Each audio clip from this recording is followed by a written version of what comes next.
देखिए, आपको आज बुंदेलखंड का एक ऐसा गढ़ दिखाने जा रहा हूँ जिसको कहा जाता है बलदेवगढ़।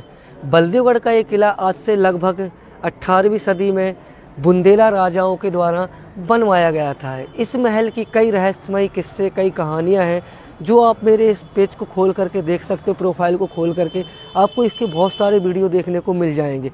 बलदेवगढ़ एक ऐसा नामचीन किला है जिसकी तोप की कहानी भी लोगों के मुंह ज़बानी सुनने को मिलती है। लोग कहने लगते हैं बलदेवगढ़ की तोप, तुम कौन सी बलदेवगढ़ की तोप हो, क्या कर लोगे हमारा। तो मतलब तोप का एक उद्देश्य ये था, तोप को एक बार ही चलाया गया था, इसलिए तोप का वो उदाहरण दिया जाता है। तोप को जब चलाया गया था तो लोग बताते हैं कि इस सुंदर गढ़ का एक ऐसी तोप हुआ करती थी, सुंदर से बने महल की, कि आसपास में जो पशु पक्षी, जो गाय वगैरह, जो महिलाएं गर्भ धारण किए हुई थी, तो उस तोप को चलाने से गर्भपात हो गया था। ऐसी कहानी इस बलदेवगढ़ की तोप की लोग बताते हैं। देखिए कितना सुंदर महल हमें दिखाई पड़ता है ये बलदेवगढ़ का। बलदेवगढ़ किला अपने आप में किसी परिचय का मोहताज नहीं है, ये अपनी कहानियाँ खुद बताता है। देखिए इतने बड़े रहस्यमयी बने महल को लोगों के द्वारा प्राचीन समय में किस तरीके से राजा महाराजाओं ने इनका नींव रखी होगी, कैसे इसका बनवाया होगा, इसको देखिए आप इधर से। पूरा ये जो आप यहाँ पर कुछ झरोके देख रहे हो, तो हो सकता है प्राचीन समय में सैन्य शक्ति के हिसाब से इस तरीके के झरोके बनाए जाते होंगे। वो जो 3 झरोके आप यहाँ देख रहे हो, जब राजा महाराजा इसके अंदर जाया करते होंगे तो यहाँ से फूलों की बारिश की जाती होगी। तो दोस्तों कर देना फॉलो, मिलते हैं अगले ब्लॉग में, तब तक के लिए जय हिंद।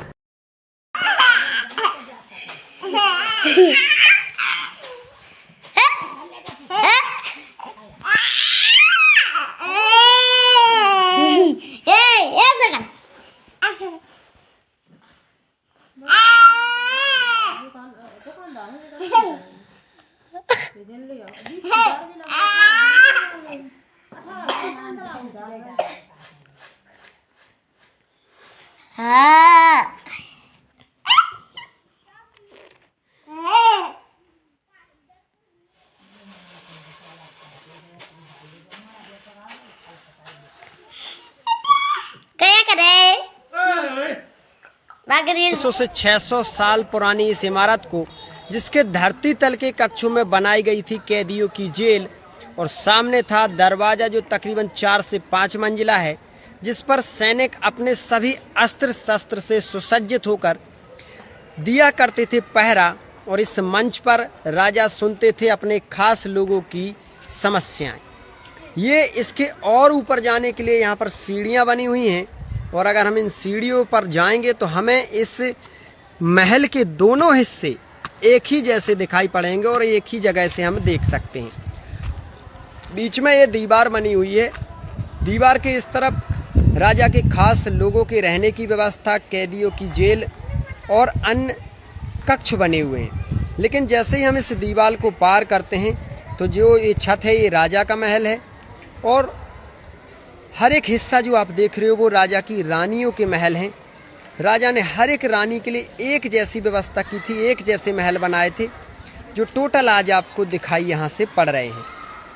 हर एक महल के अंदर भगवान के 10 अवतारों का वर्णन किया गया है, प्रतिमाएं बनाई गई हैं भगवान की, क्योंकि जिस राजा का ये महल है, राजा मधुकर साय बुंदेला जी, वो भगवान कृष्ण के इतने अनन्य भक्त थे कि भगवान कृष्ण उनके साथ नृत्य किया करते थे, ऐसा इतिहास में बताया गया है। सामने पूरा आंगन वगैरह नृत्य का आंगन है और अन्य कार्यक्रमों के लिए उसे रखा गया था।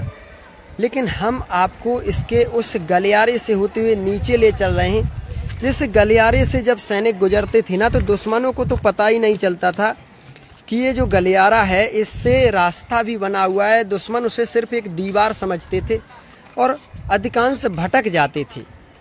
कई ऐसे रास्ते देखिए, एक यहाँ से नीचे के लिए बना हुआ है, तो यहाँ से आप नीचे के लिए चले जाओगे। लेकिन जस्ट इसके पास में देखोगे तो एक और रास्ता बना हुआ है जो आपको दूसरी मंजिल पर ले जाएगा। लेकिन अगर और इसके पास में देखोगे तो ये जो रास्ता है और ऊपर के लिए ले जाएगा, और एक और रास्ता इसके पास से छुपा हुआ, फूटा हुआ है, जो आपको इस गलियारे से होता हुआ पूरे महल का राउंड सर्कल, गोल गोल चक्कर लगवा देगा।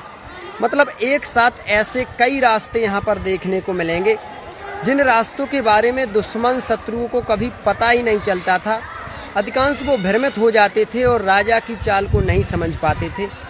फिलहाल इन किलों को जीतना इतना आसान भी नहीं था, क्योंकि बुंदेलखंड की सबसे बड़ी रियासतों में से एक ये किले हैं जो राजा महाराजाओं की शानो शौकत को आज 500 से 600 साल बाद भी पूरा बारीक तरीके से दिखाते हैं कि कैसा राजा महाराजाओं का जीवन रहा होगा, कैसा उनका शासन और क्या सुख सुविधाएं उनके पास रही होंगी, कैसे कारीगर रहे होंगे जिन्होंने इतनी आलीशान विरासतों का निर्माण कर डाला।